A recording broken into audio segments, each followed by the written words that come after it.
Hey there, Chief Meteorologist Matt Lopon out here in Yalobusha County. I know this isn't a typical broadcast time, but we wanted to at least devote a few extra minutes to kind of some of the recovery efforts going on here in Yalobusha County. We're at the multi-purpose building just on kind of the north side of the Coffeyville area where it's been staged as a Red Cross shelter for the last few days here and continuing to be a hub for folks that need assistance going through what is unfortunately protracted period here after the ice storm where there still remain some significant impacts. With me is Stuart Spence. We're going to talk to some other folks here with the Yalobusha County Emergency Management. Again, thank you so much for joining us here. You know, I mean, you've been down here nonstop. Yes. More than a week now. Yeah. What is the mood from folks coming in? Is it still okay? It's still okay since the supplies will start rolling in, so they're a little bit more happier. The worst thing is irritated about no power. Yeah. But I mean, we got supplies coming, we got water coming in, we got propane coming in. We're feeding about 700 to 800 people for 2 times a day. I mean, you have to be a pretty good restaurant to be able to pull that off. And the fact that you guys are doing that in here for so many folks, that's impressive. Yes. And it speaks to the need that still exists. It is. We've just found out recently that Tallahatchie County needed supplies. We had supplies. We donated some of our supplies to them. Since we've got a steady stream coming in, there's no sense of us hoarding it, so we gave them some till they get theirs coming in, just helping out our neighbors on the county. So excited to hear. And that's one thing, one of the things that feel good about what's going on is just how effective everyone has been about, trying to help one another out. And you've got a lot of volunteers down here still, have for like last week. Yes, sir. We've got more than enough volunteers. We've had to turn volunteers away. We've had grateful for the United Cajun Navy that have come help us secure supplies, get supplies. We've had about 3,000 pounds of chicken donated. This is the second day we've started cooking chicken, but we have probably another third day of chicken. So donations are pouring in for food from local people and just donations for citizens in the county just to get the food and make sure everybody's got something to eat. Okay, so let's look at this for a second here. I'm going to bring you over here. They are cooking up chicken here. And okay, so let me ask you this question. For someone who might be, struggling at home and might feel too proud, I mean, is there a threshold? Don't come in this scenario here. I mean, if you're lacking power, if you're lacking resources, that's what this is for. Yes, anybody in the county that needs something, food, whatever, to get out here, come to the multi-purpose building. We got more than stuff to feed you. We have showers outside for anybody that needs showers. If you can't get out your drive, you can always post on either Yalobusha County Emergency Management website or on Facebook or the Yalobusha County Sheriff's Department. And we're taking those addresses down, we're writing them down, and we will deliver stuff to you.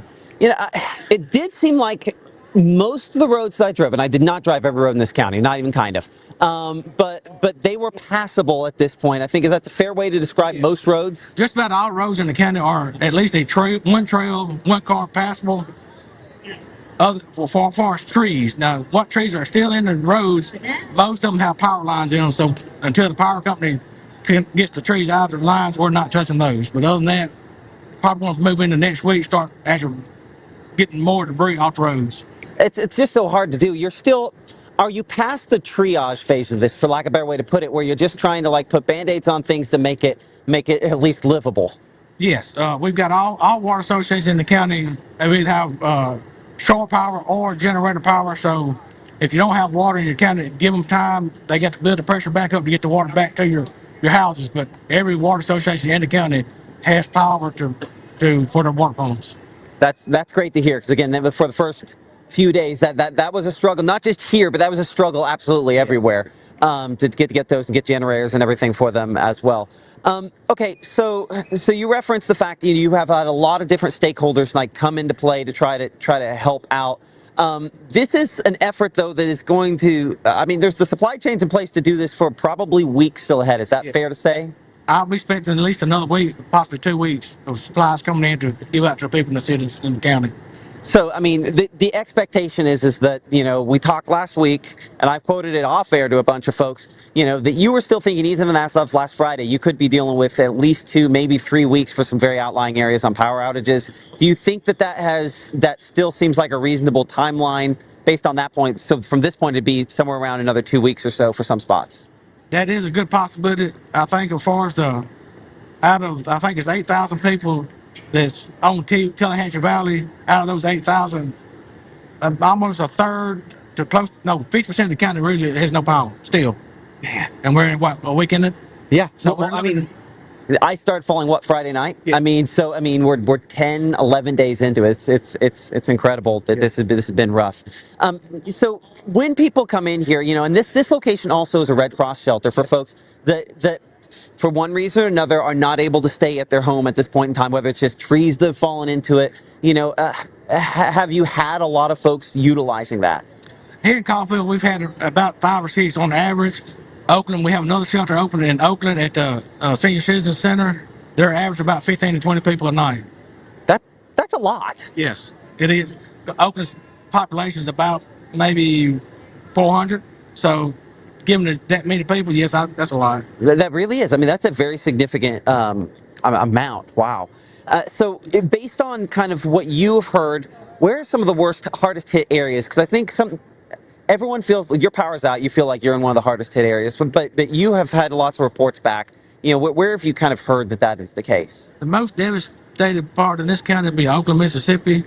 Other than that, the north half of the county we got the worst damage of the whole county. Okay. And I've yet to make it up that direction. I'm going to try to get up there at 6 o'clock tonight. So we would kind of reference, there's a lot of supplies here, a lot of water. You had propane the other day, and I know that was kind of a big deal. Hoping to possibly get that back for some folks, because obviously folks that don't have electric heat, that's at least one option there for cooking and some other things as well. That's correct. We're expecting hopefully another shipment of propane tanks tomorrow. So hopefully we can get that shipment in and help out. So if you need propane, this is a exchange. You bring a bottle, you exchange it. We're giving one propane tank per household. Okay, so you at least have something so you can cook food, and yes, I mean that's not going to heat your whole house, but it might be enough for a small area, I suppose, as long as it's well ventilated. That is correct. Yes. So okay, so you mentioned this county supervisors here, in some cases helping the cook. Obviously they've been helpful to try to speed this process along, and I'm sure there's folks in the comments that will tell you that it's too slow. And listen, as a person who has power at my house, and I don't know about you, every day is 3 to 4 days when you don't have power. The supervisors, trying to help speed that process. Yes, they are. Yes, sir. Did we want to go ahead and try to talk one of them a minute ago? There was one that we'd wanted to talk to that's been one of the hard workers here you'd mentioned. Well, they have disappeared. That's what happens. That's usually what happens. Yeah, that's what happens. Camera, they leave. I don't know. It depends on the politician. Sometimes you say camera and they stay. Yeah, that's right. So anything else you want to kind of pass along to just kind of let folks know what they can expect here? Again, we're at the multi-purpose center here in Coffeyville. Which has been converted into a Red Cross site, which you guys had as a shelter before that was officially in place. Anything else you want to pass along? Just monitor the sheriff department and the local Yalobusha County Emergency Management website on Facebook. We're still getting supplies, and we're going to keep on getting supplies in until we see a need that we don't need anymore. But we're probably looking at least another week getting supplies in to pass out to communities. Okay. So again, a multi-purpose center. One of the other things I haven't mentioned, they do have hot showers here out in front. I'm assuming those are hot based on the same, look like the same ones we've had a few other spots. Have a lot of people been utilizing that? Yes, we've had quite a few today. They have, I think they opened up officially yesterday at lunch. So we have people using those every day. We also have some people donating firewood. We do have limited amounts of firewood outside. Okay, some seasoned dry firewood. So because there's plenty of firewood, unfortunately, laying down. Not the kind you can burn, though. That is correct. Can't burn pine. Can't burn pine, and can't burn it when it's wet like this. Okay. Yeah, I'm here again, Stuart Spence, emergency manager in Yalobusha County. Anything else you want to add? That's about it. Okay. I appreciate you talking with us, and if there's anything we can do to continue to get the word out, you just let me know. All right? Thank you. I appreciate it. Okay, so again, we're at the multipurpose building here in Yalobusha County, and just to kind of recap things before we send you back to regular programming, they do have food here. I think you mentioned the hundreds of pounds in food, in particular in chicken that they are cooking up.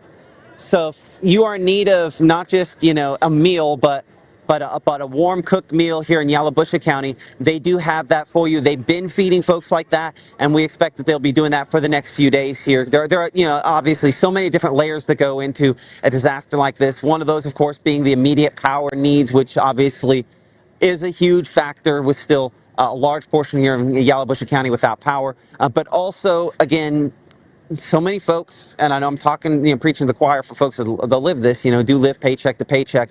And with lack of power, a number of businesses out of power, that means people not making money. And so if you are one of those folks that does need food and does need some assistance, they have, there's a number of supplies here at the multipurpose building here in Yalobusha County that the officials are asking you to, utilize. That's why it's here. United Cajun Navy. I talked to a person with that organization a few minutes ago, talking about about them, and he travels all across the country for different disasters all across really this part of the world. Mentioning they plan to be here for what looks probably like weeks as these recovery efforts do continue. Our next live broadcast will be coming up at 5 p.m. tonight. I'll be here in Yalobusha County at that point in time. We'll be up in Water Valley by 6 p.m.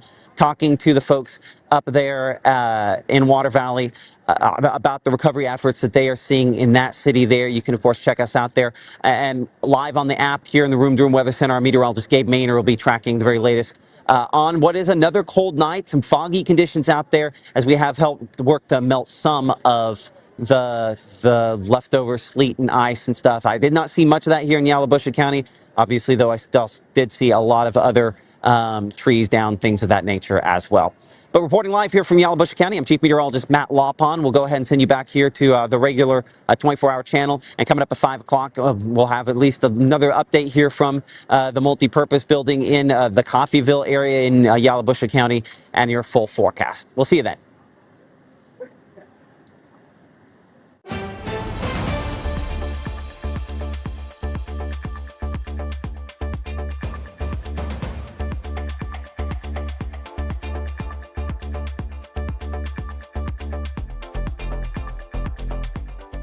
Game day brings its ups and downs, celebration and disappointment, anxiety and relief, friends and enemies.